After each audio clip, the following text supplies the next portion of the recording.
Denver won the toss, and they'll have the football to start. Phil Dawson ready to kick it off for the Cleveland Browns. This is the 26th meeting between these two teams, including 3 times in the AFC Championship game. It's a rivalry that has been dominated by Denver. They've won 20 of the 25 meetings, 8 straight, including last year in Cleveland when Denver rallied for 21 fourth-quarter points to win 34-30. And we are underway. Peyton Hillis is the deep man. A yard deep in the end zone, he brings it out.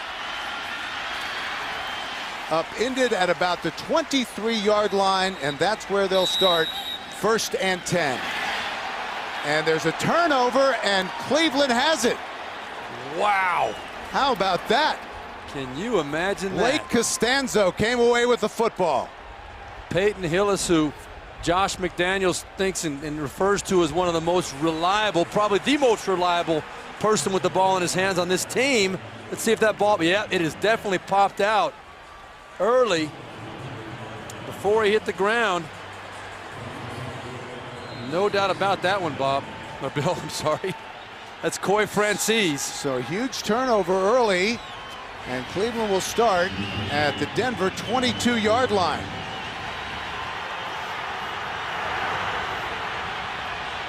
Jamal Lewis alone in the backfield.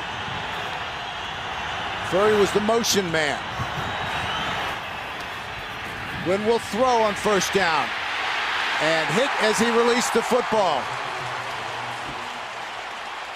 Ryan McBean eventually got to him. Well, Brady Quinn making his 5th NFL start. The Ohio native was 21 of 35 with a touchdown and an interception last week in the opener. And right away we see the confidence Coach Mangini has in Brady Quinn, coming out and throwing with the ball deep in Denver territory. But Brady Quinn got to be careful, held the ball for an awful long time. They almost took a bad sack on the first play. 2nd down. They keep it on the ground. Lewis picks up 2. It'll be 3rd and 8. It's Mario Hagan, the outside linebacker. Came over from Buffalo in the offseason in his 7th year out of Mississippi State. 3rd and 8. The Browns have not scored a touchdown on their opening possession since November of 2007. Jerome Harrison has checked in the backfield for the Browns. From the shotgun, Quinn. Plenty of time. Guns it over the middle. That is caught. It's going to be a 1st down. Braylon Edwards, and that quiets the crowd. Well, I told you on the first pass, Brady Quinn holding the ball a long time right there. Again, great protection by his offensive line. Plenty of time to survey the field. That's one of the things the Broncos really wanted to do this year, was get some more pressure on the quarterback.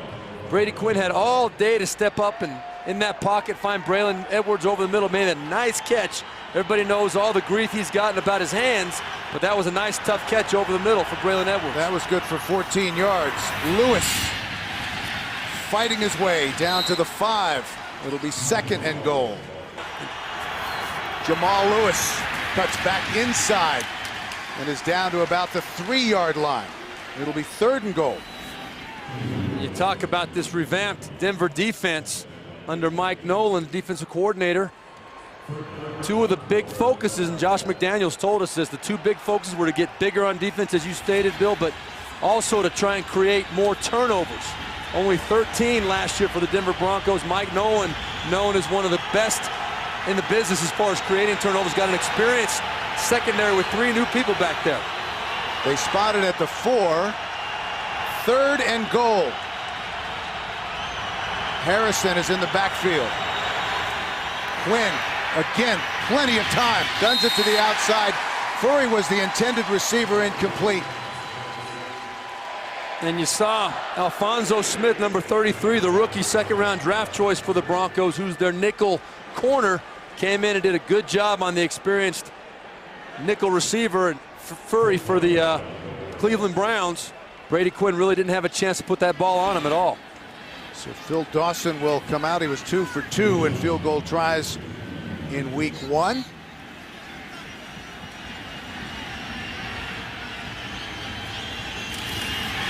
22 yards out, and it's good. So the Browns unable to get into the end zone, but they come away with 3 points. That's a little disappointing for Eric Mangini and the Browns. You get the ball there in the first play of the game, turned over about the 22-yard line. You're expecting to come out of that with 7 and really gain momentum. This is a Browns team that really has struggled getting the ball in the end zone at all, but especially in the first quarter. Been a very long time. It really is. I mean, you compare that to other teams, Bill, 24 games, it's not even close to anybody else in the NFL. And you take it a step further, you look at their scoring in the first quarter over the since the beginning of the last season, 2008, they'd averaged less than 3 points in the first quarter over the course of those 17 games. So really not a team that starts quick, I think that's safe to say. Immediately we see a change in the deep man for the Denver Broncos. Peyton Hillis was back deep on that first kick. We've got Eddie Royal back there now. He's back about 2 yards deep in the end zone, sprinting over, and it goes out of bounds. So it'll be a touchback. They'll bring it out to the 20, and that is where the Broncos with Kyle Orton will go to work. So after the turnover on the opening kickoff, this is the opening possession for the Denver Broncos. Buckholter, play action. Orton will throw, guns it, and that is caught. Jabbar Gaffney was wide open. A nice pickup on first down. He had beat Brandon McDonald, the cornerback. Good for 25 yards. Well, really nice throw by Kyle Orton. You know, I like the way the ball comes out of his hand with that glove on there right now, protecting the finger that he injured back in the preseason. Good, strong throw, good protection, standing up in there. Deep comeback to Jabbar Gaffney. Nice way to start it off. All the way to the 45-yard line. We have whistles before the snap.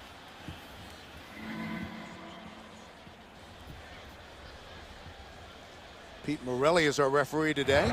False start. Number 62, offense. 5-yard penalty remains. First down. So first and 10 at the 40. Orton straight back up the sideline. Marshall slipped. Incomplete. Eric Wright had good coverage. And there you saw Cleveland coming with a pretty strong blitz there. You had Rodney Poole, the strong safety, coming off of Kyle Orton's left side. He knew he had one-on-one coverage with Brandon Marshall on arguably one of the top 5 cornerbacks, Eric Wright, in the NFL, number 24, according to Kyle Orton. And Marshall just got tripped up a little bit. Kyle Orton lucky that that ball was not picked off.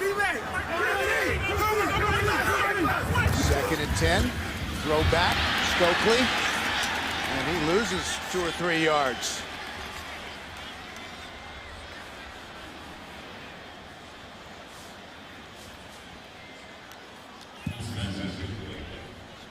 We want to welcome those of you who watched the Bengals win over the Packers here in Denver. Turnover on the opening kickoff led to 3 points for the Cleveland Browns, and this is the opening possession for the Denver Broncos, facing a 3rd and long situation. They have to get all the way to the Cleveland 45-yard line for a first down. Short drop, they run the slant, incomplete. And do we have a penalty flag? No. Gaffney was the intended receiver. Now we do have a flag on the other side of the field. Holding. Number 23 of the defense. 5-yard penalty, automatic. First down. Brandon McDonald, he got burned for a 93-yard touchdown pass against Eddie Royal. And that has stung for the last 6 months. Now look at the big man right there. Sean Rogers, number 92, playing over the nose in this Cleveland Browns 3-4 defense. One of the biggest men in the NFL, but creating pressure, putting pressure on Kyle Orton. Good job by the big man, known primarily as a run stopper, but obviously he likes to get to the quarterback too. So a fresh set of downs from the 41. Buckholter.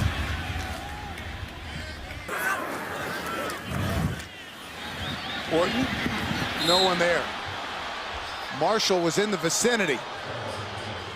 Well, you saw a lot of moving around before the snap on that play by the Cleveland Browns, and I think what Kyle Orton saw right there, Abram Elam, number 26, is a strong safety, for the Cleveland Browns. He lined up over the wide receiver, Brandon Marshall, and then he came on a blitz. Kyle Orton was expecting Brandon Marshall to adjust and look for the ball. Brandon Marshall had no idea. Up quickly on 3rd and 8 from the shotgun. Orton trying to set up the screen. And the Browns were all over that one. Great penetration by Shaun Rogers. Again, yeah, they're trying to set up the screen to this side, Bill, to the right side of the field, and Shaun Rogers putting pressure. Really read well by the Cleveland Browns defense. And this is the Broncos offense they really did not find the rhythm at all last week. Only 10 first downs. But the one thing Kyle Orton did do last week, he protected the football. No turnovers. That allowed them to stay in the ball game. Return on to punt, the always dangerous Joshua Cribbs back deep for Cleveland, standing at his own 7-yard line. Punt return for a touchdown in week 1. He'll field this one at the 6. He's got some room. Trying to get to the outside and is upended at the 12. A nice open field tackle. After the 52-yard punt, Cleveland starts at their own 12-yard line. Second possession, leading 3-0. Cleveland trying to end a 7-game losing streak going back to last season. They haven't won since November 17th, 29-27 at Buffalo, and they have an 8-game losing streak against Denver. 1st and 10 from the 12. Quinn will throw. Again with time. Over the middle, incomplete. Cribbs was the intended receiver. He never was able to bring it in. Big hit by Brian Dawkins. And you know what, Bill? That's Josh Cribbs, a former college quarterback. He returns punts, he returns kicks, does a lot on special teams. But I can tell you right now, he hasn't come across the middle in the NFL many times as a wide receiver. He was expecting to get hit. He kind of took his eyes off that ball for a split second. That was all it took to miss that football. So 2nd and 10. Jerome Harrison back in the game for Cleveland. Royal is the motion man. They give it to Harrison. Missed the last 3 preseason games and the opener. 3rd and 9 for Cleveland. Low snap, ball's on the ground. Broncos may have it, and they do. Like they do.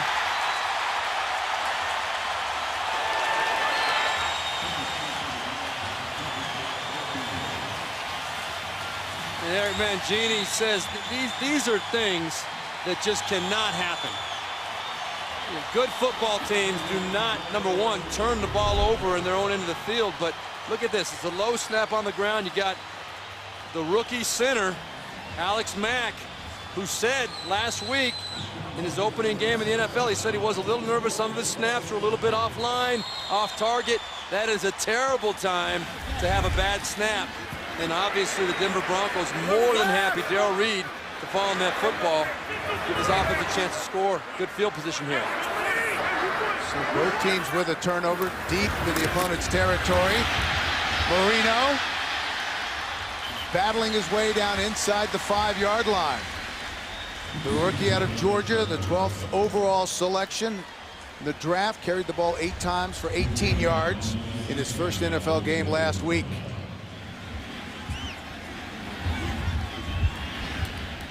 Second and goal. Browns were only able to come away with 3 points when they got the fumble after the opening kickoff. Marino. Tough yards inside for the rookie. Good, hard, physical run over the right side of that offensive line for the Denver Broncos, one of the very best offensive lines in football. We talked with Josh McDaniels about Knowshon Marino. He said he's really been impressed with him. He said since he got here, he's shown a maturity way beyond his years. He's been a fast learner, hates to make mistakes, makes plays in practice all the time, and he has a chance to be a team leader even as a rookie. Hey, come over here, baby. If I'm the Cleveland Browns right now, I'm looking for a play-action pass on the left side of the Broncos, over flexing out right there is Tony Scheffler. He's a big target, maybe one-on-one at fade to the corner. 3rd and goal from the 2. They run the slant, touchdown. What a grab. And that's Tony Scheffler. Well, we were right about him being the target down there. Get him maxed out there, split out there on a smaller defensive back. I thought they might try to throw it up to the corner. Instead, they let him use his big body to get inside. Kyle Orton, no hesitation to go to that matchup. Actually, it's a linebacker. That's Cameron Wembley, I think, number 95. That is a total mismatch. Good game planning by Josh McDaniel and the Denver Broncos, knowing they'd get that kind of an adjustment from the Cleveland Browns. Prater on to try the extra point. And it's good. We're back, 8:03 left in the first, 7-3 Denver. Scheffler with the 2-yard touchdown reception from Kyle Orton. That after the turnover. So they come away with 7. Cleveland, after they got a turnover on the opening kickoff, only able to come away with 3 points. Broncos with 30 new players on the roster, including those on reserve. That's over a 50% turnover. The Browns started the season with 23 new faces on the roster from last year, more than a 40% turnover, including 11 rookies or first-year players. 9 of them are former New York Jets. 7 of the team's 8 draft picks made the opening day roster. Bill, we got here this morning preparing for this game. The sun was out. It was a beautiful day. Now you can see the ball being held. The wind is picked up and the weather's changing. Look at this. Out of the end zone. Prater got all of that. Well, Bill, talk about that last matchup on the touchdown. This is not a place where Cameron Wembley looks comfortable. You can see he's not used to being out in space. He's really more of a defensive end than he is an outside linebacker. Marino over there. Yeah, look at the rookie Marino. He is an excitable. Coach Josh McDaniel told us he's never met a player who enjoys football more than Sean Marino. Loves the game. Loves being out there and playing it. So let's see how Cleveland responds.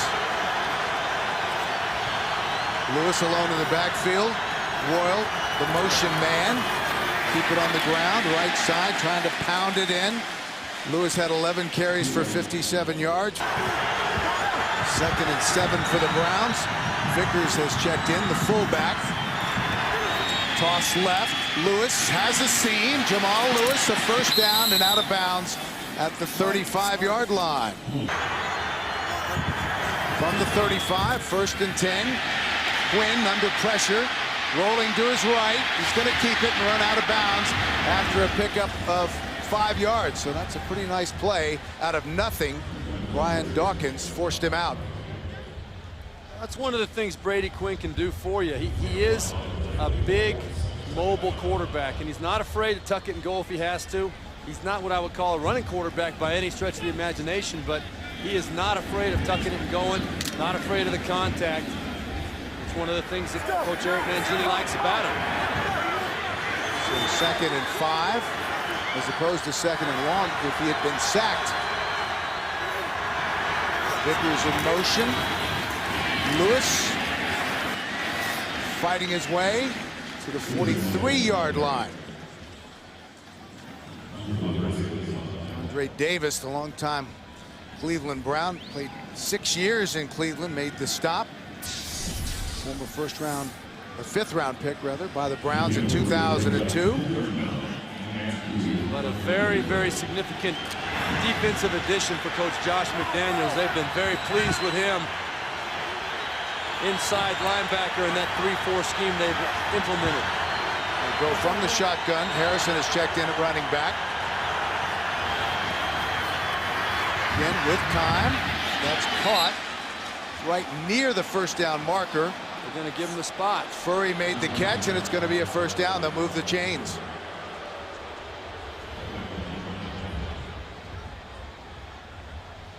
Bill, one of the things that I think this Cleveland Browns team has to do, not only today, but in general, is learn how to make some plays up the field. Brady Quinn in his development has not really taken many shots or had many chances to make the plays up the field. I think Braylon Edwards is the first guy that everybody thinks about, but they've got to establish somebody up the field in order to stretch the defense a little bit. Lewis is back in. They give it to him, faking the reverse, and he's stacked up after a pickup of a yard or two. Cleveland's passing offense, those numbers don't lie, since week 11 of last year, last in those categories in the National Football League. You're talking about 116 yards passing in the NFL, 117 yards passing. Pass completion percentage under 50% is just not acceptable. But you got some young quarterbacks, you've had instability in the whole organization. But Brady Quinn has got to start stepping it up and showing he's the man that can handle this opportunity. 2nd and 9. Quinn will throw. Lots of time over the middle. Edwards. And he was a step away from going the distance. Ronaldo Hill was able to bring him down. They caught the right defense. Denver getting caught up a little bit in the play action. A lot of people up near the line of scrimmage, and Braylon Edwards did not have to even find a zone. It was a zone defense by the Denver Broncos, but nobody dropped deep into the middle zones of the field, allowing Braylon Edwards and Brady Quinn basically to play throw and catch. That was a pickup of 20 yards. So from the Denver 34-yard line, Lewis rushed for more than 1,000 yards in both his seasons with the Browns. He'd love to get in the end zone. He has not scored a touchdown since week 10 of last season. That came against Denver. He'll leave the field. Jerome Harrison will check in. You know, Bill, it's been 176 rushing plays coming into this game since the Cleveland Browns scored a rushing touchdown. That is by far, again, the longest drought in the NFL. 2nd and 8. Take it to Harrison. Quinn dumps it off to Harrison. He's tackled immediately after a pickup of 1. That'll bring up 3rd down. Andre Davis made the stop. Well, it doesn't look like much, and it really isn't in terms of stats and everything like that, but Brady Quinn, his mobility allowed him to buy a little extra time, prevent the sack, pick up an extra yard, and make it a 3rd and 6 situation, 3rd and 7, rather than having a 3rd and 8 to 10 or even more if he would have taken a sack there. Big difference from a play calling perspective. Have to get it to the 24-yard line for a 1st down. Harrison stays in the game. Quinn from the shotgun. 3rd and 6. Guns it to the sidelines. This is going to be well short of a 1st down. Back to the line of scrimmage. Cribbs with the catch, but no running room. Champ Bailey closed in a hurry. Well, there are certain things that a young quarterback needs to learn, and that's situational choices. And right there, you're taking a short throw against one of the best corners in the NFL. On the left side, he had a very good receiving running back in Jerome Harris, singled up against Kenny Peterson, defensive end, 295 pounds. That play could have gone for 15 or more yards. Would have been a big play for the Browns. 47-yard try for Dawson. Already has 1, and he has a 2nd. Eddie Royal, back team for Denver. It's gotten breezy, so this will be into the wind a little bit. Royal will take it 2 yards deep in the end zone. Dives forward to the 19-yard line. Goes back to work. Trying to win their 10th straight home opener. But they've been tough all through September here in Denver. An overall record of 12-1 at home in September since 2002. Buckholter on the toss left with some room. That's a nice pickup on 1st down to the 30-yard line. Well, Bill, you look at these guys up front. Ryan Clady right here, the big 1st-round draft choice last year, regarded as one of the best offensive linemen, young offensive linemen in the NFL. Look at him get out there and run. Eric Mangini said he is so athletic. You just can't even expect anybody to get past him and pass block him. But you can see right there, you can get out and run over people as well. Pickup of 11, so 1st and 10 from the 30. Buckholter again. Tries the right tackle, picks up 2. Buckholter said he had a little trouble with the altitude when he first got here to Denver. He said, just going up the stairs, I would be out of breath. He said, now I'm okay. He said, but it took a bit of getting used to. In his 9th season, but he's pretty fresh for a 9th-year running back. He missed 3 seasons in his career because of knee issues. So they felt in bringing him in that he would be pretty fresh and it would give Sean Marino a chance to ease himself into the lineup. Marshall in motion. Orton over the middle to Marshall, makes the catch at the 35-yard line and spun back. Eric Wright made the stop. Could be the last play of the opening period. Now you see Kyle Orton right there being very conservative, very protective with the football right now. He has not thrown an interception in the first quarter in a very long time, 147 passes.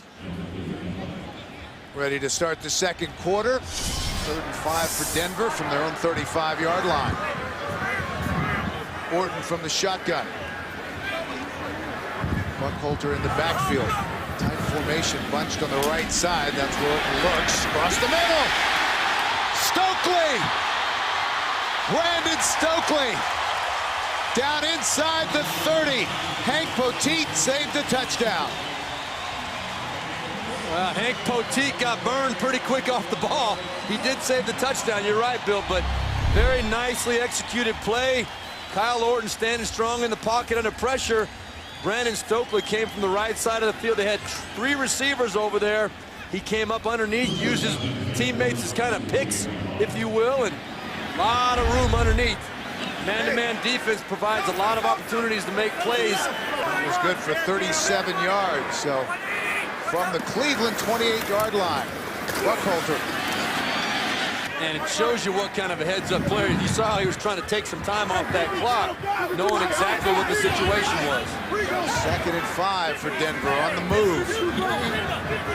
This is an example of something you're going to see Denver doing a lot today, trying to get a pre-snap idea what Cleveland's coming with. Lots of time for Orton. This is Royal. Spun out of bounds. At the 17-yard line, Cameron Wimbley made the stop. But Bill, what I was saying was that you got a lot of things happening before the snap. Both of these teams are trying to get an advantage because they want to make the opposing defense show their hand. You can see a lot of stuff going on before the snap, and then all of a sudden Kyle Orton will step up and change things around a little bit once he kind of gets an idea of what the defense is doing. 1st and 10, they spotted at the 16 after the pickup of 7. Buckholter stacked up at the line of scrimmage. Picked up maybe 2. Eric Barton made the stop. Barton, of course, played with the Jets for the last 5 years. He was the only Jet to record 100 tackles last season. In his 11th year out of Maryland. Bill, one of the terms we heard a lot this week from both coaches and players, game plan specific defense. That means you're not really sure what the defense is going to do when you come out. That goes back to Bill Belichick. And any advantage you can get as an offense makes a huge difference. 2nd and 8. There you go, doing it again. Orton from the shotgun. Here they come on the blitz. Able to evade one man, stays on his feet, incomplete. Well, he had Eddie Royal. And Eddie is slow getting up. Lost his helmet, but incomplete. And that'll bring up 3rd down. Well, Kyle Orton does a good job avoiding the sack. Well, they confused the offensive line for the Broncos, and as Kyle Orton rolled out to the right, he did a good job just getting rid of that football. If he would have had another split second, Tony Scheffler was coming wide open in the back of the end zone. It was Eric Barton who had a beat on him. So 3rd and 8.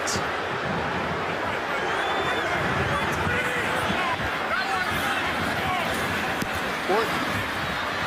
Goodness, how much time does he have? Now rolling to his right. Dumps it off to Stokely, who goes for the change. And he's got a 1st down.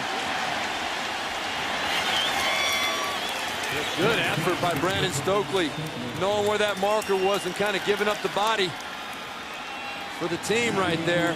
The 11-year vet, not too old to give it up and make the extra yard for a big 1st down. See right here, he catches the ball, he knows exactly where he's got to get.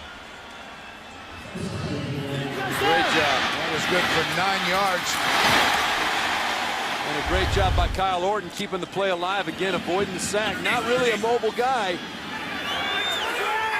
And to get the 1st down, 1st and goal on 3rd and 8. To the corner of the end zone, incomplete. Royal, the intended receiver. Brandon McDonald had good coverage.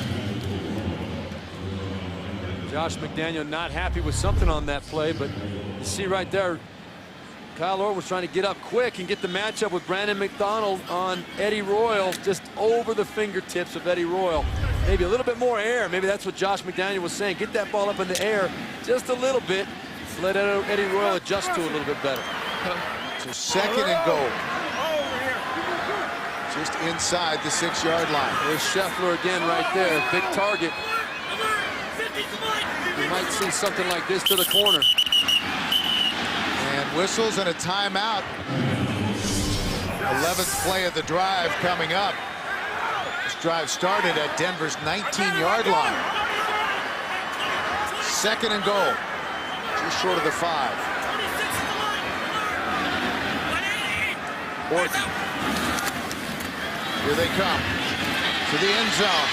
Almost picked off, out of bounds, incomplete. Gaffney was the intended receiver, and McDonald had great positioning. He really did, Bill. That was great coverage. Kyle Orton saw man-to-man coverage, thought he had exactly what he wanted, but Brendan McDonald in perfect position to take that ball away. Almost picked it off. He did catch it, just couldn't get his feet down inside. You can see that right foot comes down, in, left foot not quite, but a great effort. So third and goal. Orton again directing traffic. Under pressure and hit as he released the football. That was David Bowens, who was in his face in a hurry. Yeah, good pressure by David Bowens. And you're going to see him coming off the left side, the top of the screen there, right around Ryan Harris, the right tackle, which does not happen very often. The Denver Broncos allowed only 12 sacks all last year, tied for the best in the NFL. Right there, Bowens did something that got Ryan Harris off guard and forced Kyle Orton to throw that ball before he was ready. Matt Prater on to try a 23-yard field goal. 2 last week against the Bengals, and that is good. The Denver Broncos trying to start 2-0 after that tumultuous offseason, the firing of Mike Shanahan, the hiring of Josh McDaniels, Jake Cutler's trade to Chicago, the suspension, one of the league's top wide receivers, and Brandon Marshall. It's almost as if everything calmed down after the season started. Cripps 2 yards deep in the end zone. Doesn't get it out to the 20. Busy day, week 2. National Football League season. We've had some surprises already today. From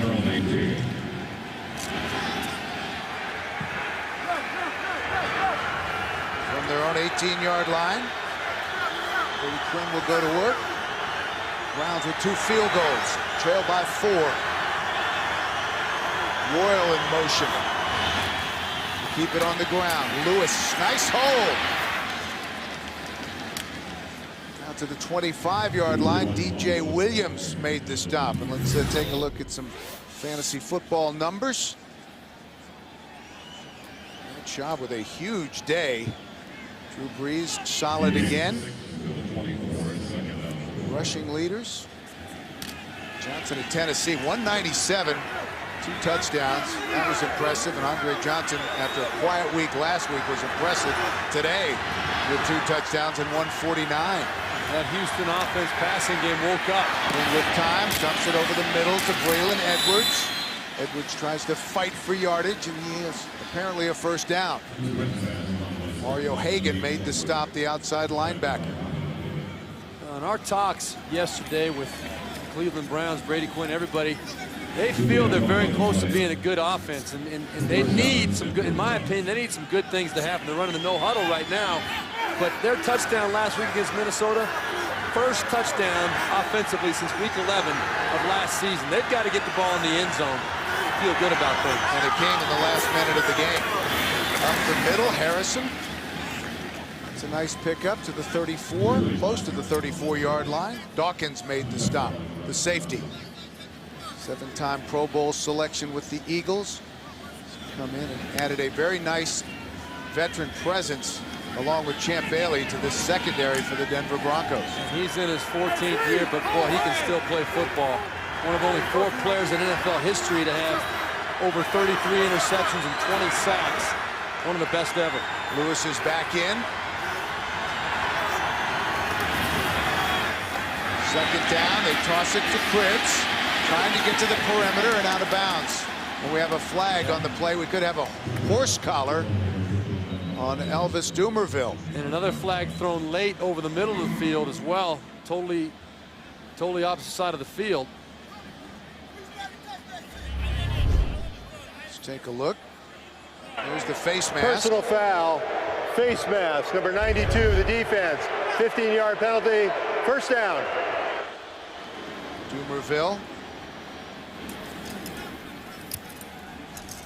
And Josh McDaniel told us, so did Mike Nolan, defensive coordinator for the Denver Broncos, how impressed they've been with Elvis Dumerville. Weren't sure he could make the adjustment to their 3-4 scheme as kind of a stand-up end outside linebacker. He's doing a tremendous job, but right there, obviously, did not do anything that McDaniels or Nolan would be very happy about. This only his second start playing outside linebacker in the 3-4. Costly penalty, moves the ball into Cleveland, into Denver territory rather, and incomplete.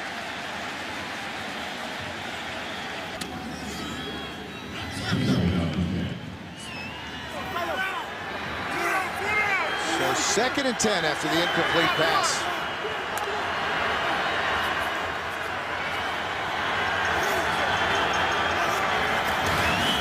Keep it on the ground again. Lewis nowhere to go. A loss of a couple. Again, great penetration by Vonnie Holliday. You know, Bill, when we talked to Mangini yesterday, comes from that line of coaching, Bill Belichick on down, so does Josh McDaniel, but they have these 4 core things that they ask themselves when they start evaluating each opponent. What do we have to stop? Who do we have to stop? Want to exploit what they consider to be the weakness of the opposing team, and then, of course, they want to play to the strengths of their team, both offensively and defensively. What is it that they do best that they feel will match up well against their opponent this week? Browns trying to keep it alive on 3rd and long. Quinn, flush from the pocket, dumps it out to Cribbs. Well short of the first down. Out of bounds at the 43-yard line. So that will bring out the punting unit.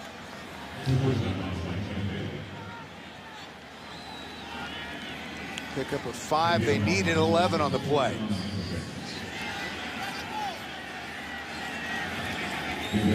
Royal is back deep for Denver. Ready to field the punt from Dave Zastudil. Zastudil back at his own 43-yard line. Just over 8 minutes left in the half. A good high punt. They let it go at the goal line. We're back 10-6. Denver midway through the 2nd quarter. Broncos in their first 3 possessions. Touchdown and a field goal. This drive started at their own 19-yard line. This starts at the 20. Marino. Nice haul for the rookie. And he has a first down. Abram Elam made the stop after a pickup of 12. A good solid run off the right side this time of the Broncos offensive line. Cleveland, fortunately, you had Abram Elam there to make a tackle about 12 yards up the field. But man, they had 9 men up near the line of scrimmage. If he broke through Abram Elam, there would have been a big play, a touchdown. From the 32, again on the ground. Marino tried to spin out of trouble, but he'll be stopped for a loss of a couple. So 2nd and 12 after the loss of 2. Marino remains in the backfield. That's Gaffney, the motion man. Play action. Orton, lots of time. Finally gets rid of it, and that is incomplete, in and out of the hands of Eddie Royal. Royal quiet in the opener last week, just 2 catches for 18 yards. Set most of the Broncos rookie receiving records last year, 91 receptions, just shy of 1,000 yards and 5 touchdowns. Eddie Royal, Bill, was not the only quiet one last week for the Broncos. Their whole offense was sleepwalking until that 87-yard immaculate deflection we showed a little bit earlier. 3rd and 12 from the shotgun. This time over the middle, incomplete. Gaffney was the intended receiver, but he was very well covered. Crowd wants a flag, but they won't get one. Well, you'd like to see, I mean, with that protection, as you pointed out, Bill, I mean, he's had all day to throw the football back there many, many times, but great job of anticipating routes right there. You saw reading coverages, reading routes very, very well right there. Hank Poteet knew that route was coming inside by Jabbar Gaffney. Nowhere to go with all that time for Kyle Orton. By Kern will be fielded by Cribbs at the 13-yard line. And he's brought down hard at the 30. And we're back at Invesco Field at Mile High in Denver. 6:17 left to play in the half. 10-6 Denver. Browns will go from their own 30-yard line. Lewis alone in the backfield. Vickers, the fullback, in motion. Give it to Lewis. Picks up maybe one. Well, what a day it is here in Denver for Shannon Sharpe, our friend and colleague. Talk about making an entrance. He's being inducted into the Broncos Ring of Fame at halftime today. And people went absolutely wild, skydiving into the stadium with the game ball. Ladies and gentlemen, Shannon Sharpe. And that's where his name will go in the Ring of Fame. That was really something. The crowd loved it. Quinn, lots of time. Checks it down to Lewis. And Lewis is about a yard shy of a first down. Good job by Brady Quinn finding his check down there. Almost ready to leave the pocket, but good presence. Found his man, nice pickup. Now they got a 3rd and short. But boy, on that Shannon Sharpe thing, I was fortunate, I guess you'd say fortunate enough to be a teammate of his for 3 years here in Denver. There's nobody that enjoys being in the middle of things as much as he does. But what a tremendous career he had. And there's nobody that's more deserving of going to that Ring of Fame than Shannon Sharpe. 7 consecutive appearances in the Pro Bowl. Did you notice he refused to take a knee, even coming in with a parachute. 3rd and short for Cleveland. Off the I formation, Lewis trying to find a hole. And it looks like he's going to be short of the first down by about a half yard. Well, we talked, Bill, about the goal of Josh McDaniel to get bigger up front, and they are not going to be a finesse team. That was a direct quote from him. Right there was a good example of what he's talking about. They've got a lot of beef up there in Ronald Fields, the nose guards over 300 pounds. Kenny Peterson, the end, 295 pounds, and Ryan McBean, 300 pounds. You had Vonnie Holiday in there, another big guy up front. They went from being one of the smallest teams in the NFL to being one of the largest. Broncos defense has been tough. Cleveland out of the end zone. They've settled for 2 field goals. This is returnable.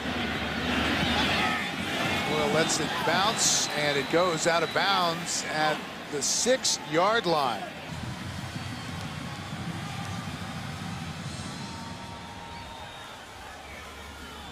Broncos trying to win their 10th straight home opener. Cleveland's goal defensively here is to have a 3 and out to hopefully give your offense good field position with only 4 minutes left in the half. Marino battles out close to the 10. Pickup of about 4 yards. Well, Kyle Orton had the stitches removed from his finger after the game last week. You see the glove on that right hand. He does not want the glove on there. He doesn't like it very much. I was impressed with how well he's throwing the football, how well it comes out of his hand, but as of next week, that glove will be a thing of his past, and he'll be happy to get rid of it. 7 of 16 for 79 yards. And a touchdown here in the first half. They toss it left to Marino. Ducks in, still on his feet. Great balance. And finally brought down at the 15-yard line after a nice pickup. You hit it right on the head, Bill. The balance, phenomenal, but his agility. Watch the way he avoids the diving tackle right there. That was Brandon McDonald coming in, thought he had him, but just a little wiggle, a little pickup of the feet, and he avoids it, turns what could be a 3 or 4 yard loss into about a 5-yard gain. 6 carries for 26 yards. Eric Barton finally made the stop. Hey, combo. formation. 2:40 left to go in the half. Marino again. And this is going to be a first down. Bill, you've mentioned it quite a bit. We have not seen much of one of the most dominant receivers in the NFL over the last few years, Brandon Marshall. 1 catch, 3 yards. He's been standing in that very position most of the first half. We'll let them do this. They're not taking shots down the field. The clock is their ally. Let's play before the 2-minute warning. Buckhalter lowers his head and gets to, after the 2-minute warning, 2nd and 6 for Denver. They lead 10-6, 1:59 left to play in the half. The Broncos have run it the last 4 downs. Man coverage, one of the things Kyle Orton's looking for. Who adjusted with Correll Buckhalter out there, linebacker, man-to-man defense. Orton has missed his last 5 passes. Incomplete. Buckhalter couldn't haul it in. Well, you've got to give Cleveland credit there, because after the check, after Kyle Orton saw the man-to-man coverage with a linebacker, right there you can see DeQuell Jackson coming back inside late. Cleveland changed their coverage around to give Kyle Orton a little bit of confusion about where he wanted to go with that football. Good deception, I guess would be the word, by Eric Mangini's defense right there. Rodney Poole came in and leveled Buckhalter. Now they're showing an all-out blitz look here. Look at everybody up there at the line of scrimmage. 6, and here they come. Orton with time to the sideline. Royal. And out of bounds at the 31-yard line. Eric Wright pushed him out of bounds. That was good for 11 yards, 1:50 left in the half. You know, not a great throw by Kyle Orton, but effective. You see right there, Eddie Royal with a double move on one of the best corners in the league, Eric Wright. It worked out well. The throw a little bit behind him, but I like the confidence Josh McDaniels is showing in his quarterback, Kyle Orton, putting the ball in his hand, letting him throw the ball back up deep. 6 incompletions. So 1st and 10. Orton, lots of time again, finally flushed in the pocket. On the move, toward the sideline. Incomplete. Again, looking for Eddie Royal. Now you got to have a motor to play in the NFL. Watch Eddie Royal right here. He's going deep and realizes his quarterback's scrambling. He's coming back to the football, trying to do whatever he can do to help out. Good job coming back to the football. Missed it by a few inches. Could get that 2nd foot in bounds, though. It's so strange in this situation after you think about what he meant to the team last year, to see Brandon Marshall just standing on the sidelines. Yeah, Bill, he is the only receiver in the NFL over the last 2 years to have over 100 receptions and over 1,200 yards, and he's just standing on the sideline. 2nd and 10. Miscommunication, incomplete. Royal was in the area. Brandon Marshall, 4 catches for 27 yards last week against the Bengals, and Josh McDaniels told us we're kind of going over the depth chart. He said, you know, Brandon's going to be in there. He said he's going to be in there, and you know, it's well documented the troubles Brandon Marshall has had, the suspension earlier this year and all the things that are happening, and maybe Josh McDaniels is trying to show him that, you know, he's going to have to try to fit into what he wants done on this football team. So 3rd and 10, 1:38 left to go in the half. Orton. And that has caught Stokely with another first down near midfield. What a weapon Brandon Stokely has turned out to be in the slot. Well, you see the defensive coordinator for Cleveland right there, Rob Ryan.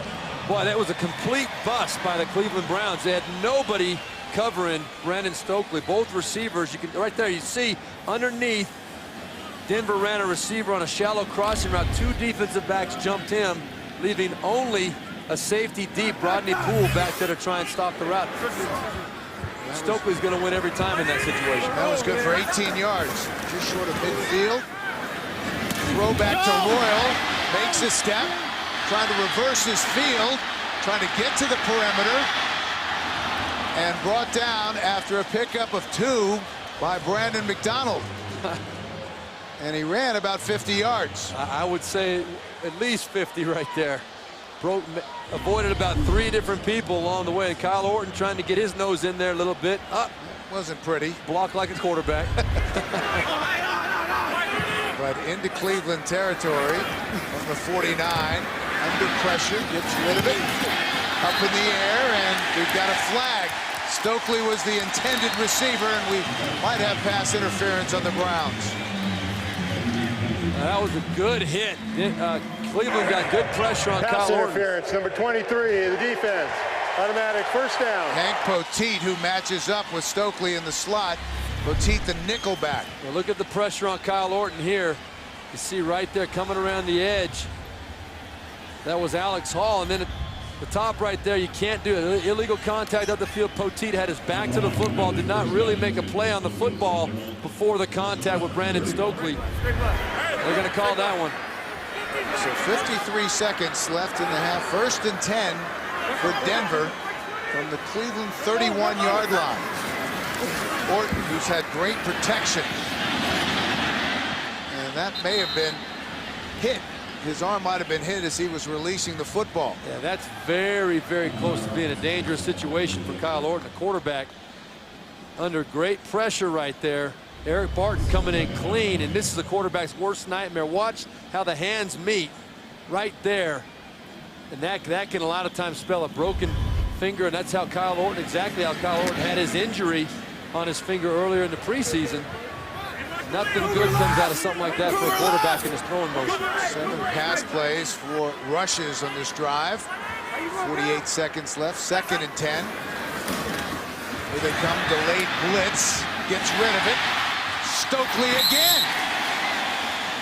And out of bounds at the 21-yard line. Well, Cleveland's doing a good job coming with pressure, but Kyle Orton getting rid of that ball, buying a little extra time, and Brandon Stokely making some nice yards after the catch.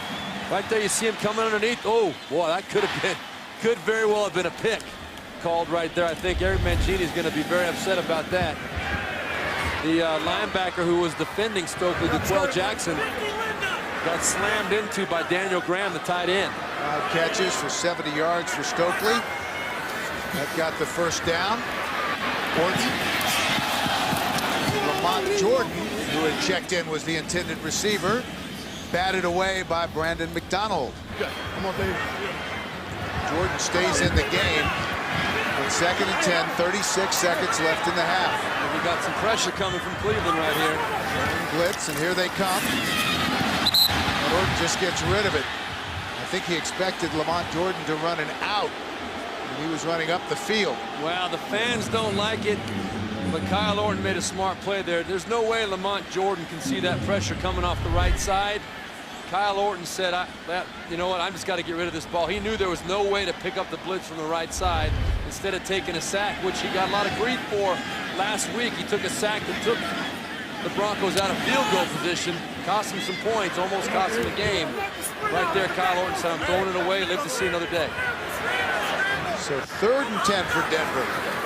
They lead, looking for more. Again, the delayed blitz. Orton gets rid of it. Incomplete. Yeah, I think you saw Josh McDaniel right there, pat Kyle Orton on the back. Said, you know what, that's a good play, smart play. Don't take the sack. They're coming with pressure. We can't block them all. We had the wrong play called. Let's kick the field goal. They're out to try a 39-yard field goal. Dan Marino in the NFL Today did a great job breaking down Cutler's 4 interceptions last week. And sometimes, he said, sometimes the best throw you make is when you throw it away. I agree 100% with that. Field goal try on its way. The wind gets it, and it's no good. No points after an impressive drive for the Denver Broncos. And with 23 seconds left in the half, it is still 10-6 Denver. Yeah, this ball just, you can see the wind blowing left to right. You can see by the umpire's jersey there, and that ball, a right-footed kicker has got to account for that because the ball is always going to naturally curve to the left anyway off a right-footed kicker's foot. With the wind blowing left to right, you've got to account for that, and right there, Prater obviously did not. What should have been a chip shot field goal, or a very makeable field goal for a guy with a really strong leg, nothing to show for it. So 15 plays on the drive and no points. And I'll tell you, they love Prater here. They love his leg strength. He routinely, they told us, kicks 65 and 70-yarders in practice. So Brady Quinn will take a knee, and they will go into the locker room, the Browns trailing by 4. So that's going to be the end of the first half, with our score Denver 10, Cleveland 6.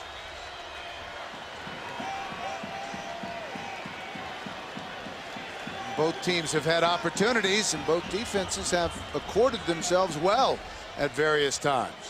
But a nice stop by the Cleveland defense. Long drive toward the end of the first half, and the Broncos came away with no points. Cribbs standing in his own end zone.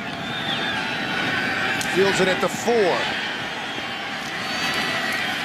Cuts it back and brought down at about the 18-yard line. Another conservative game plan this week for the Cleveland Browns. Jamal Lewis, the deep back. Throwing first down, able to pick up the blitz, but finally he's sacked. Back at the 20-yard line. Well, a good start for the Denver Broncos, coming with the blitz right up the middle. Good pressure. Brian Dawkins right there, number 20. Led Brady Quinn to step up in the pocket and right into the arms of Elvis Dumerville. His 4th year out of Louisville, playing at outside linebacker for the first time. They'd like for him to be productive. That's one of the keys for this Bronco defense. 2nd and 12 after the sack. Opening possession for the Browns in the second half. Jamal Lewis trying to pick his way out close to the 25, stopped at the 24-yard line. Well, one of the big pickups that Josh McDaniels made this offseason, Mike Nolan. Not so much a defensive player, but a defensive coach who's really orchestrating this transition to the 3-4. We talked about what the Broncos were looking for, turnovers and big up front. Well, Mike Nolan 7 times in his 11 years as defensive coordinator has been top 10 in turnovers. His team's averaged over 30 turnovers per season. Denver trying to make a big improvement on their number of 13 last year. Harrison, the 3rd down back, is in the game. They try to pick up the blitz. Cribbs loses the football. And the Broncos, well, do they have it? Yes, they do.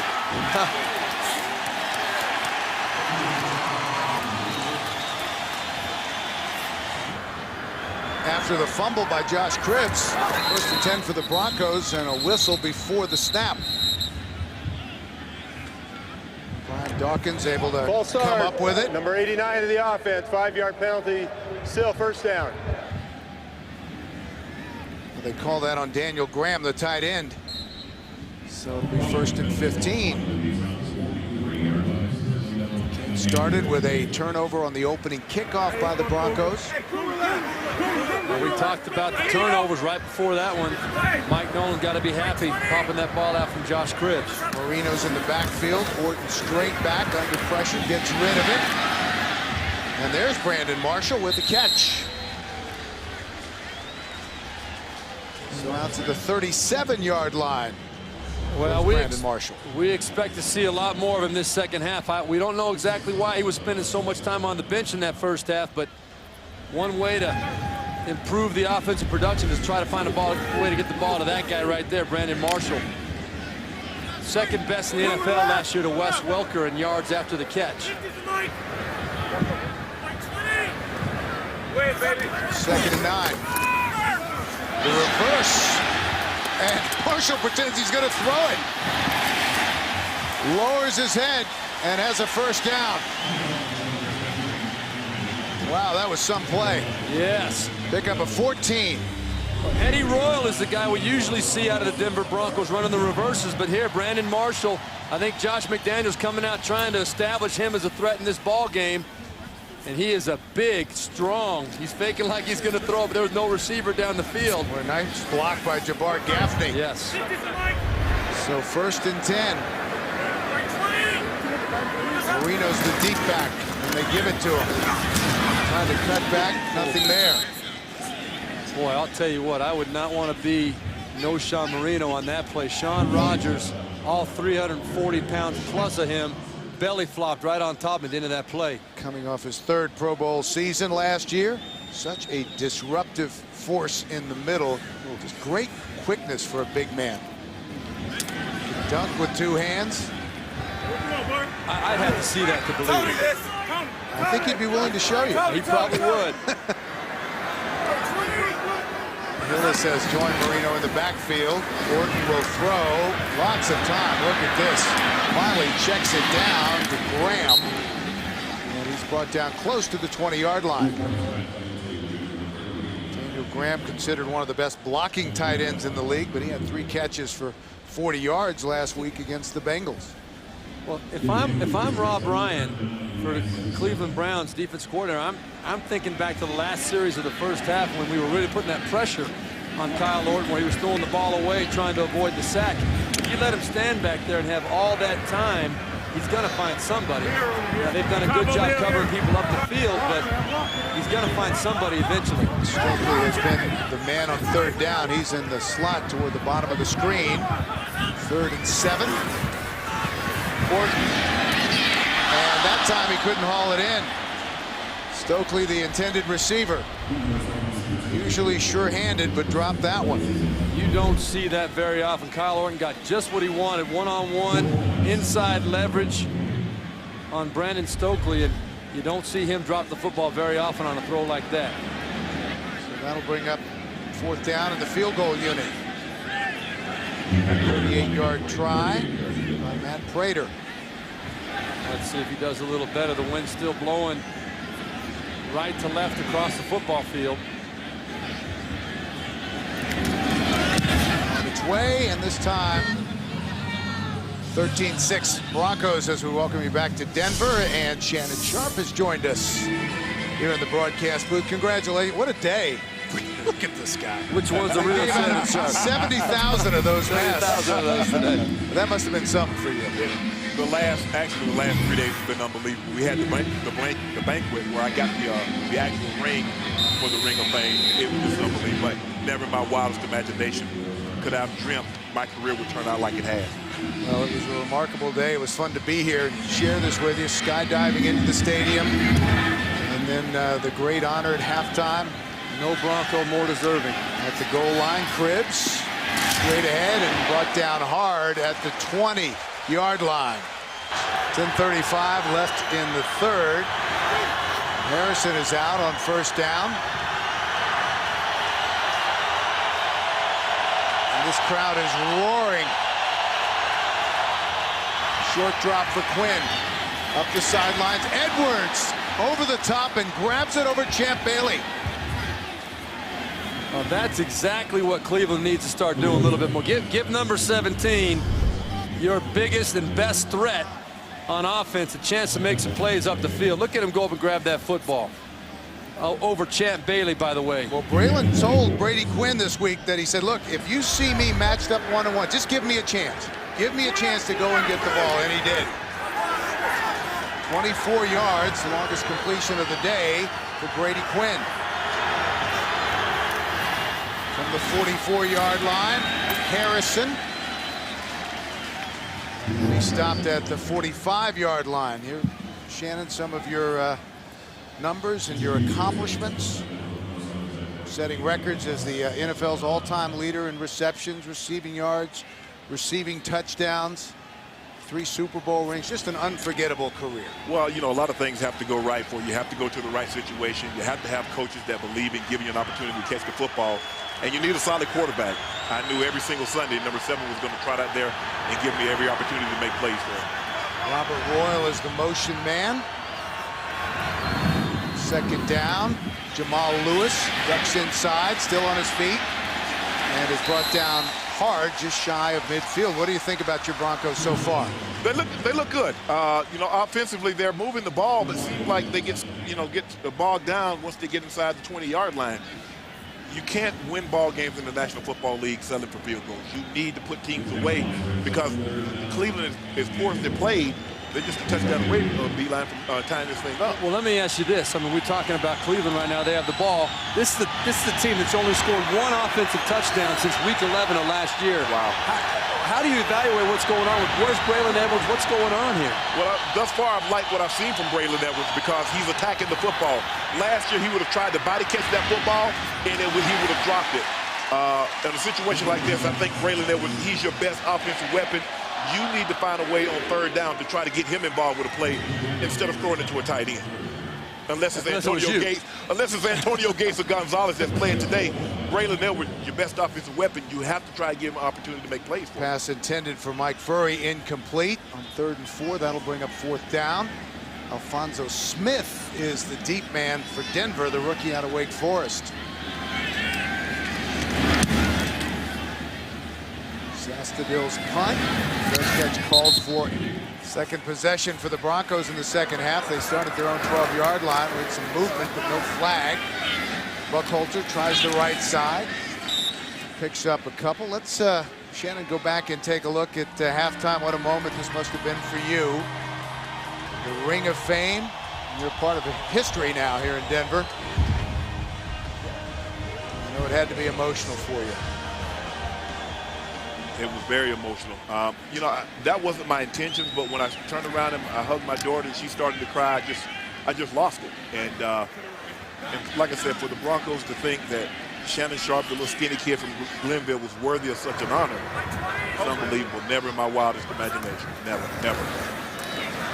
Marino, the rookie, and a late flag. Steve was telling me he would have cried as they were trying to push him out of the airplane. Personal foul, face mask, number 92 of the defense. 15-yard Call it on penalty, Sean automatic Rogers. first down. And that'll be an automatic first down. Sean Rogers saying, I'll take the blame for that one. There's that big paw out there. Personal foul, 15 yards. That was not an incidental face mask. That was one that could have done some serious damage. Back to the skydiving for a moment. You did 3 practice dives yesterday? I did. Jumped out of an airplane 3 times. 3 times. And I started to feel it because I was coming from sea level, below sea level to above sea level. And all of a sudden you started to feel the lightheadedness and things of that nature. How high were you when they dropped? They normally drop you at about 12,000, 11 to 12,000 feet. After the penalty, 1st and 10 from the 32-yard line. Orton, they did a nice job picking up the blitz, and Marino's right there for another first down. Shannon, one of the things that we were talking about during the break, as we see the Broncos today are trying to get Sean Marino involved, a guy who they're expecting to make a lot of plays over the next many years. What about Brandon Marshall and the lack of him being out there on the field? Yeah, it was puzzling to me also, Steve, because I'm looking at Brandon Marshall, and no matter what you think about his off-the-field behavior, he's your best offensive weapon. And last time I checked, you win more games when your best offensive guys touch the football. He's got one-on-one coverage out there right now, it looks like. With Eric Wright. Single high safety. He's rock and roll to safety. Marino takes it back inside. The 45-yard line. How about this one? There's what we were talking about. What are you thinking right now?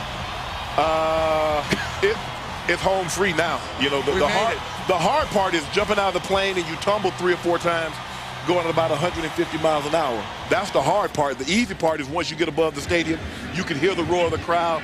Your adrenaline, your heart starts to pound, the adrenaline starts to go. You're like, yeah, I'm home now. We had a live video camera, and you were waving to everybody. Orton scrambles back, picks up a couple. Sean Rogers was in pursuit and brought him down. I'm a little confused by that timing of that play call. That was 2nd down and about 8 yards to go.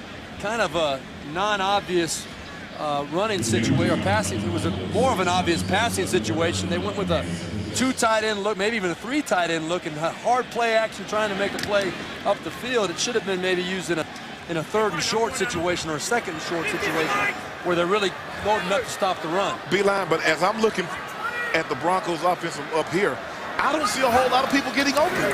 I mean, they keep booing Kyle Orton, but there's no one getting open. Orton guns it to the sideline. That's caught by Marshall. Brandon Marshall, and he gets a nice ovation after making the catch. Well, we were talking about that in the first half, too, Shannon, that, hey, he's got a lot of time to make plays, but nobody's getting open up the field. And then right now, as we're talking about it, obviously, here goes Brandon Marshall. Right, and that's what you have to have. The guy went to the Pro Bowl, 112 catches. No matter what, like I said, no matter what you think of his off-field behavior, no matter how he handles the situation in training camp, he is the Denver Broncos' best offensive weapon. And the more time and more chances he gets to catch the football, the better they are. That was good for 25 yards. They went sweep to the left side. That's stacked up. I'll bet, JB. Thanks a lot. You guys have a great time in that studio and do an outstanding job. Orton will throw, ducks it under now. Gets rid of it. That was almost picked off. Eric Wright had a nice break on the ball, but it was short. So it'll be 3rd and 9. Well, this is one here where Daniel Graham, the tight end, was open. It was you can see the blitz coming off the right side of Denver Broncos, and Kyle Orton holding the ball. There just wasn't enough people to block what they had, and you had Graham sitting on a hot route read, wide open. Nobody even covered it. We're back and watch Eric Barton sky and come down on the knee of Noshan Marino. That could have been disastrous, but Marino left the field under his own power. Orton, Gaffney dives forward, close to a first down. It will depend on the spot. Looks like he's going to be about a yard shy. It was 3rd down. Looks like Josh McDaniels considering going for it. He might want a measurement. Spotted at the 19-yard line. They had to get to the 18 for a first down. And they're going to measure now.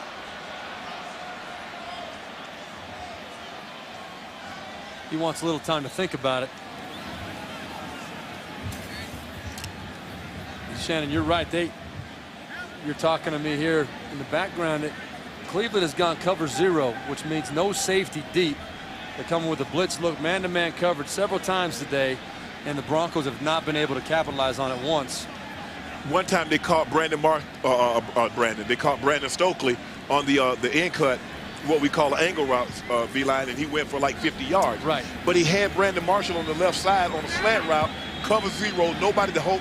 The safety's not there because he blitzed, and he missed it. Well, that's a situation where you want to try and get your receiving tight end, Tony Scheffler, down the middle of the field, or somebody on a post route, or maybe one of your slot receivers down the middle of the field over the top.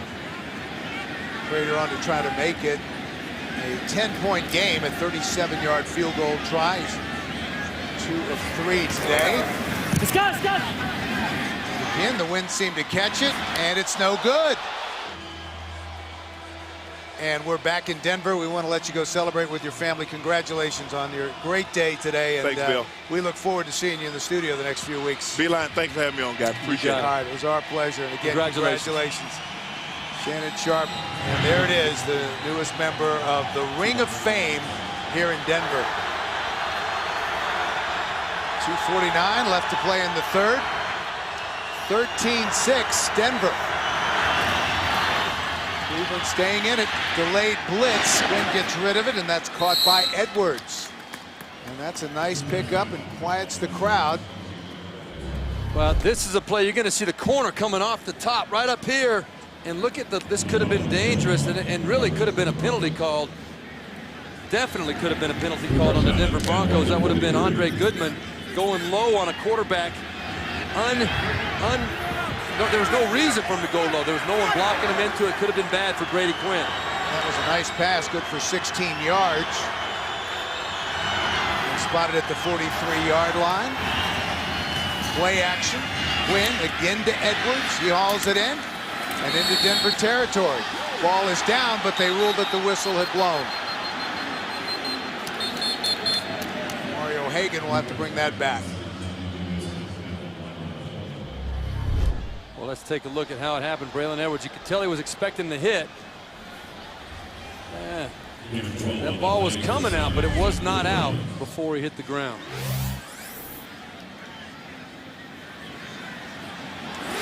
Just like that, Browns are in Denver territory. Pickup of 13 on the play.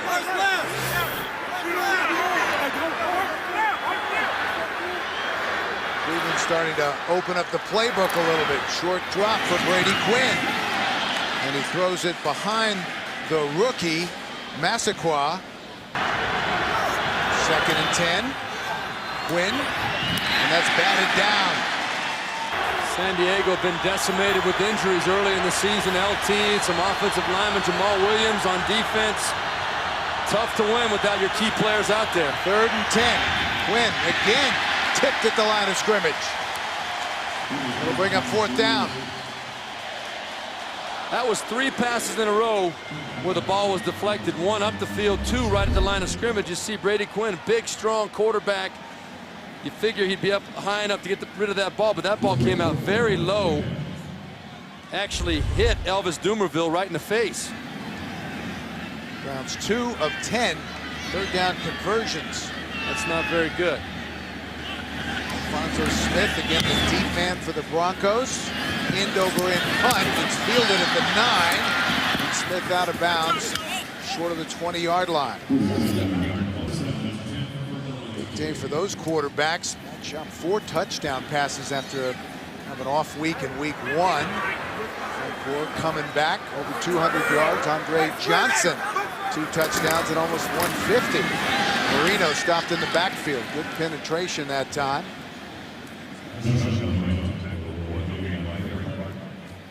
There were questions as to why the Denver Broncos decided, with all the problems that they had on defense, that they decided to take an offensive player, a running back, which was not thought of to be a position of need, at the number 12 pick. They said, you know, we had Marino ranked so high and so much higher than any other defensive player, we thought it would be a reach. So he was there. We didn't think he'd be there when we got our 2nd pick at 18, so we took it. Orton checks it down to Marino. Nice presence by the rookie and out of bounds. It's going to be a 1st down. I think Josh McDaniels will take Noshawn Marino one-on-one in the open field with anybody, anytime. I was a little surprised that Noshawn made so many moves. I figured 1 cut and boom, he'd be by Eric Wright. But, you know, you talked about the draft choice, taking the 12th pick. They also were able to get the defensive help they needed in Robert Ayers with the 18th pick, so it worked out well for him. That was a pickup of 11 and a 1st down, and that's going to be the end of the 3rd quarter. 2 missed field goals by Matt Prater, who's kept this a one-score game as we start the 4th quarter. Buckholter as they keep it on the ground. Denver 13, Cleveland 6. Broncos trying to start 2-0. The Browns looking for their first win under Eric Mangini. Well, we did see a little life out of the Browns offense right there, but nothing to show for it. So Kyle Orton and his troops out there have an opportunity once again, despite giving away 2 opportunities with short kicks by Prater. The Browns have gone 3 more quarters without a touchdown. They set up the screen to Buckholter. Has some room, cuts it back inside. Still on his feet. Corral Buckholter, we have a flag on the play, and he's brought down at the 27-yard line. And from the looks of it, it's going to be Brandon Marshall for a hold up the field. And that was a 41-yard gain. And the preliminary signal is it's against Denver. Holding, number 15. Offense, 10-yard penalty. After the penalty, it will be 1st down. And it is Brandon Marshall. Now this screen was set up just perfectly. You can see when he catches that ball. Look at that lane on the outside. He's got blockers in front of him, nobody there. And you see Brandon Marshall right up here at the top of the screen. There comes a time where you got to just let go. You're in front, you're a big body. You've got Eric Wright, who's half your size, downfield. Just stay with him, shadow him, get in his way. You got a running back who's going to be able to make him miss. That's the kind of stuff that frustrates the heck out of coaches. You got a huge play, and then it's pulled back. Marino. He's hit hard after a pickup of 2. You know, we've been talking a lot this half about Brandon Marshall, and, you know, he's a guy that they need to have on that football field for sure, but if he is getting his opportunities on the football field, he's got to do his part and be a smart football player. Not only make plays, but also be smart, make good decisions, and don't hold your team back. Marshall 3 catches for 34 yards. I did like the effort, though. He was trying to block up the field, which is very important. He's got one-on-one against Eric Wright. Simply trying to exploit that. Wright backs off. Orton.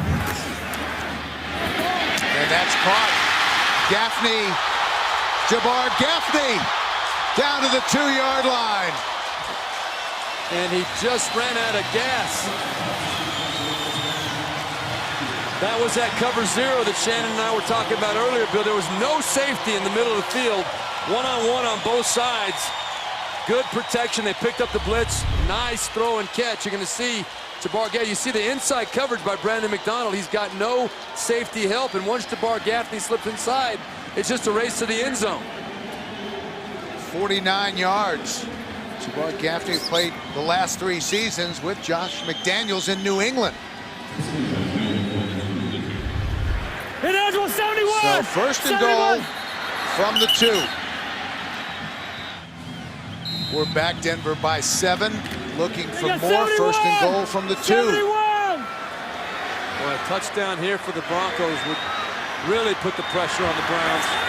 Jumbo package. That's Hillis. Touchdown, Peyton Hillis.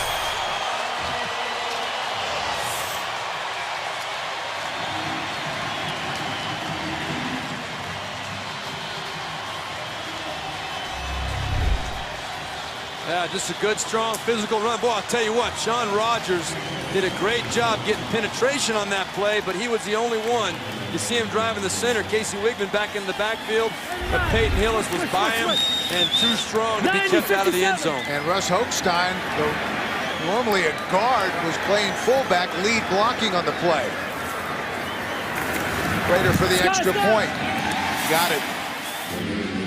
And we're back after the Denver touchdown.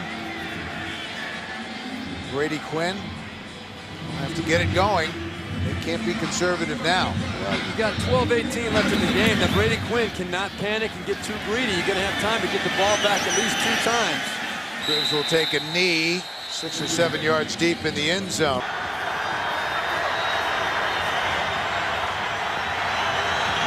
From the 20-yard line, 12-18 remaining. Quinn checks it down. That's Harrison. Nothing doing. Andre Davis, the former Brown, wrapped him up.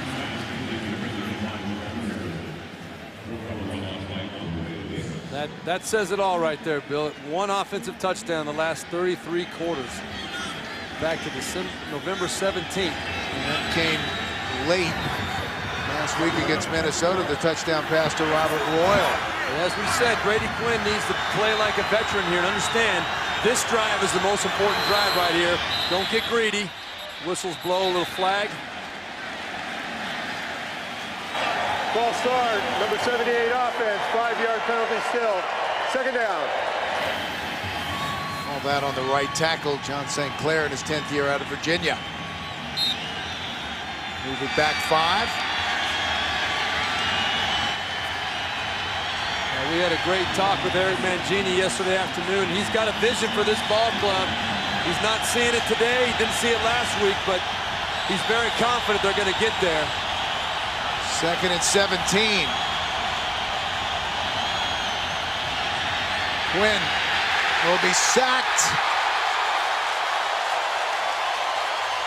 And that is Elvis Dumervil with another sack. And I'd say he's making the adjustment to standing up, playing linebacker for the first time pretty well. Well, pass rushing has never been the issue right there for Elvis Dumervil. John St. Clair, the new right tackle, 10-year vet for the Cleveland Browns. No match for Elvis Dumervil off the edge. That's his 8th multi-sack game since he's been in the NFL. 4th-round pick in 2006. So 3rd and 22. From his own end zone. Quinn just got out. And Dumervil again.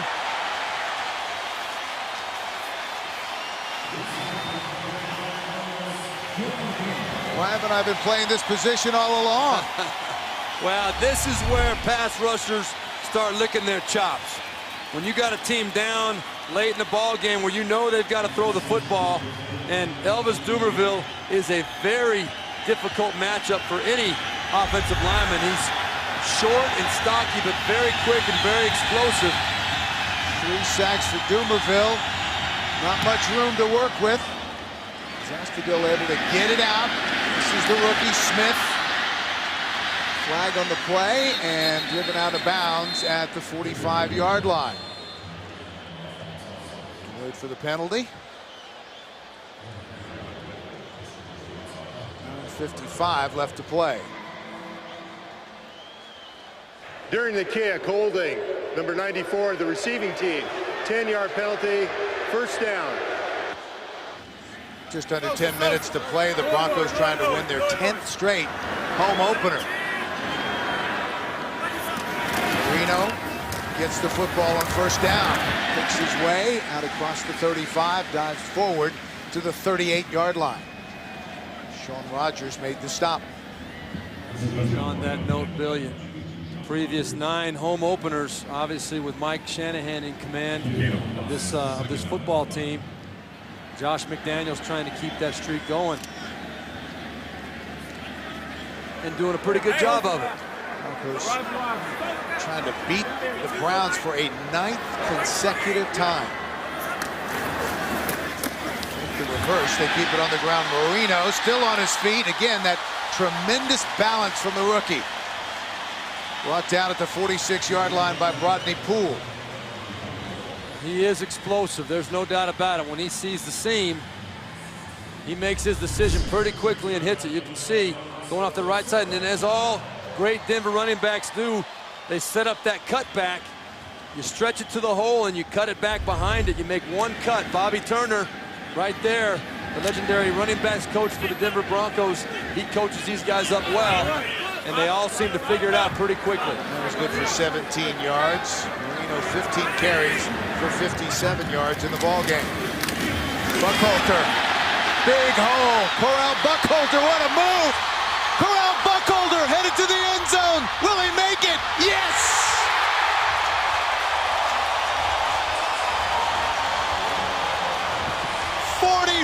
Yards.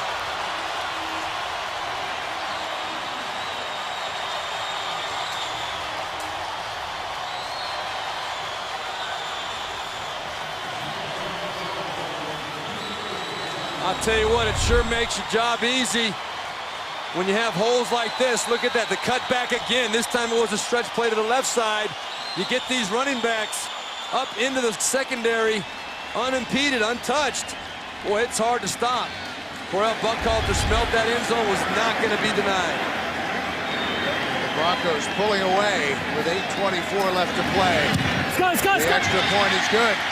Broncos on their way to 2-0. Cleveland going to start out 0-2.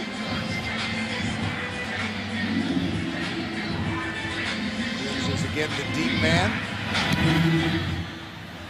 Big kick. And he'll take a knee. Talking about what an impact he's had already. First down, Quinn to Cribbs. They'll give him that all day. To the 26-yard line. It's interesting that all the hubbub over Mark Sanchez. I mean, he played great today, but he's only 2 games into his NFL career. The Joe Willie comparisons have already started. You might want to give him a little bit of time before you make him buy a fur coat. That's caught, yes. Complete pass out to the 29-yard line again, Josh Cribbs. Well, what I think we might continue to see here, Mike Nolan keep coming with pressure to try and force Brady Quinn to throw the short hot routes and keep the ball on the field, keep the clock running. 3rd and 1. Explaining the play to everyone. From the Cleveland 29-yard line, 27-6, Denver. Quinn, is he going to be sacked again? Yes! And it's Dumervil again, I think. Yes, it is. That's his 4th. 4 sacks for Elvis Dumervil. Boy, he is just eating up John St. Clair, the right tackle. Welcome to the 3-4. It's a mismatch from the word go. You can see he's doing the same thing every time. St. Clair even had him by the face mask there, which is why he pulled his hands off, but Elvis Dumervil was not going to be denied.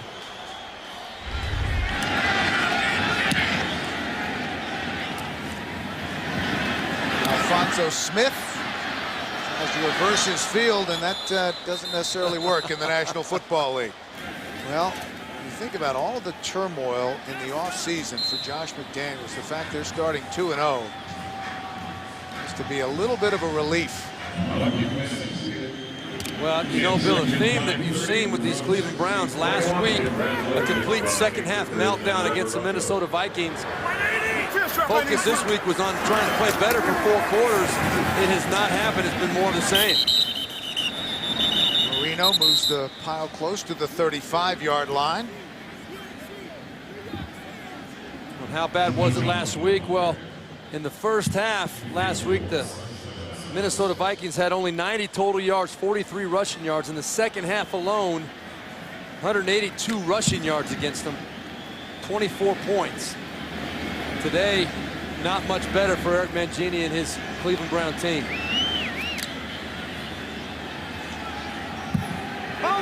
Continues to run nearing the 6-minute mark. Marino again in the backfield. They give it to the rookie. Finds a hole left side. And that's a good, tough run close to midfield. And he has been impressive. Rodney Poole, the safety, finally made the stop after a pickup of 14 yards. We've been talking about this Bronco running game, the stretch play on the right side. This was a change. They ran it to the right side, but designed to go behind Tony Scheffler back to the left side, selling him hard on the run front side. A designed cutback that worked out very well. Smiling as he was leaving the field, and Josh McDaniels told us how much he just loves to play the game of football, and we saw it there.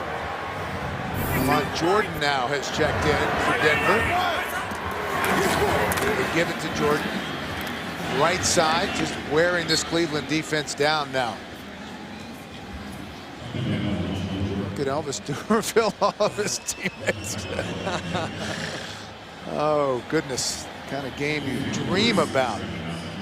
You know what? Enjoy it while you can, because next week is going to be forgotten about, moving on to the next one. You don't have days like this very often. Josh McDaniel knows that.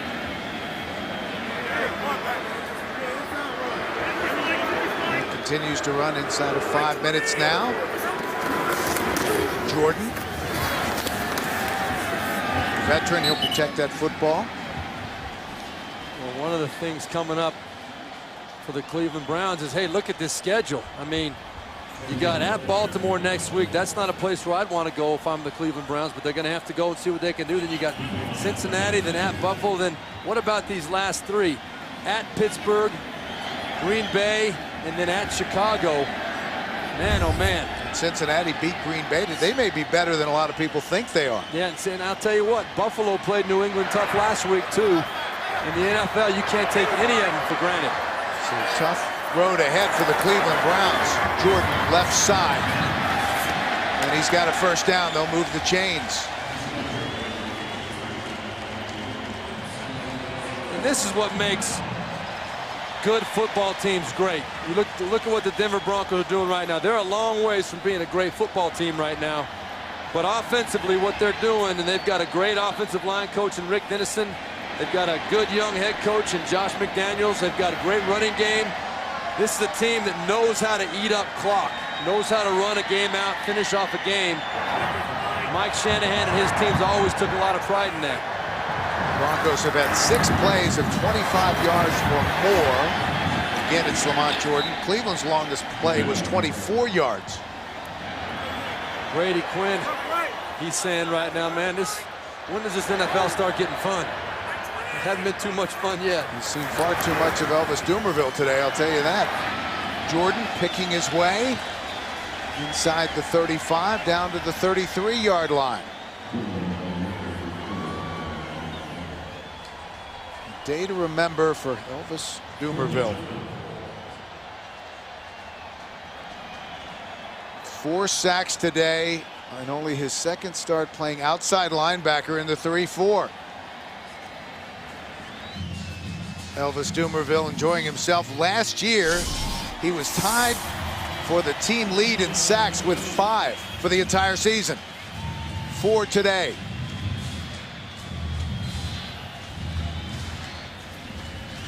And this has to be encouraging for Bronco fans. Making the switch to the 3-4. So 3rd and 4 from the 33-yard line, 2 minutes remain. Jordan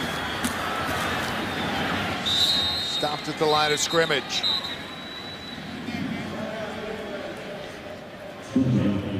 Well, Eric Mangini, this is another long day. 1:53 left to play after the short timeout. They'll go for it on 4th down.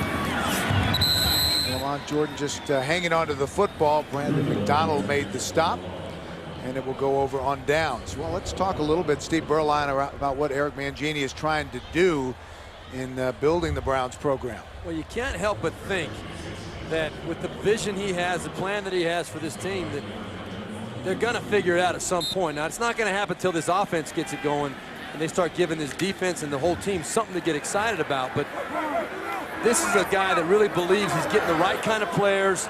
He's establishing the right kind of mentality for this team to start doing some good stuff. It's just a matter of when. See what they can do with the 2-minute offense. Quinn finally checks it down. That's Harrison. And Harrison is close to a 1st down.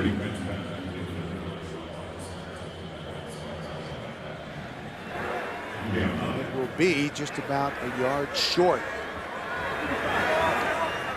Clock continuing to run. 20 remaining. Quinn again with time, floats it out. That's caught by the tight end Robert Royal. He's had a quiet day and he can't get out of bounds, so the clock will continue to run. This is the longest road trip of the year for the Cleveland Browns, and I suspect that the trip back is going to seem even longer. Disappointing outing today, 27-6. Quinn, all kinds of time, finally floats it out, and that is intended for Braylon Edwards, who can't make the one-handed grab. Well, Josh McDaniels happy to see that 2-0 start for his team, but he'll be the first one to tell you they haven't accomplished anything yet other than they're off to the best start they could have. A lot of work to do. He'll be back grinding tomorrow. Chargers, by the way, are driving, trying to get a go-ahead score against the Ravens, and without LT. 40 seconds left. Up top, incomplete. That's over the head of everyone. Massaquoi was the intended receiver, but Brady Quinn threw it away. And you see again Eric Mangini. You know, one of the things, Bill, that he talked about was the core qualities that he was looking for in players that he wanted in this organization on his team. And he was talking about these qualities being smart, tough, hardworking, competitive, selfless, and people that football means something to them. Guys where it really means something to him to be a good football player and a good football team. And he wants to surround himself with those kind of people. 3rd and 10. Check down to Harrison, who has some room, and out of bounds. Out of bounds at the 31-yard line. A 1st down.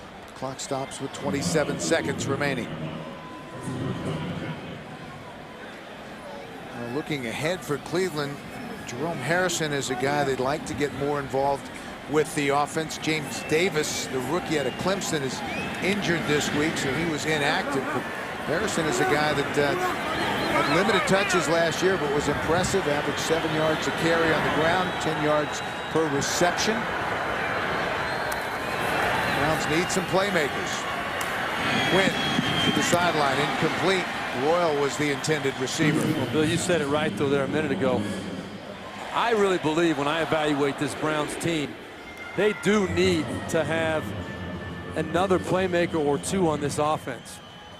I mean, you look at Braylon Edwards, he's a guy that people expect to make plays, but we talked yesterday and they seemed almost satisfied with some of the people they've got out there. But I love Josh Cribbs as the quarterback, or as a special teams guy and as a wildcat formation guy, but he's not an established NFL wide receiver. You've got to have at least 2 or 3 of those guys to make an offense really click. And we haven't seen the wildcat today. No, we have not.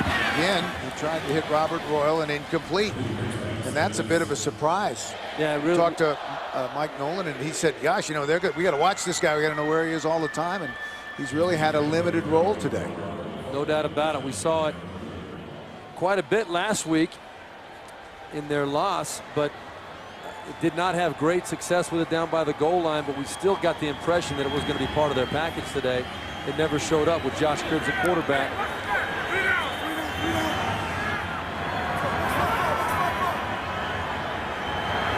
16 seconds remaining. Steps up, lets it go, and incomplete. Intercepted. Darcel McBath, the rookie out of Texas Tech, came away with it. Joshua Cribbs was the intended receiver, but an interception for Denver. I'll tell you what, Joshua Cribbs took a shot from Wesley Woodyard, the linebacker who was playing deep on this play. Look at him come up right here, 59, and boom, right in the ribs. And that did not feel good.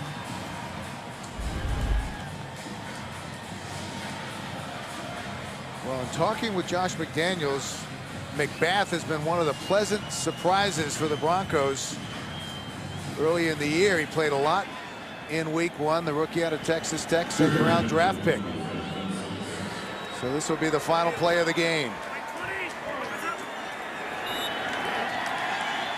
He'll take a knee, and the Broncos will start 2-0.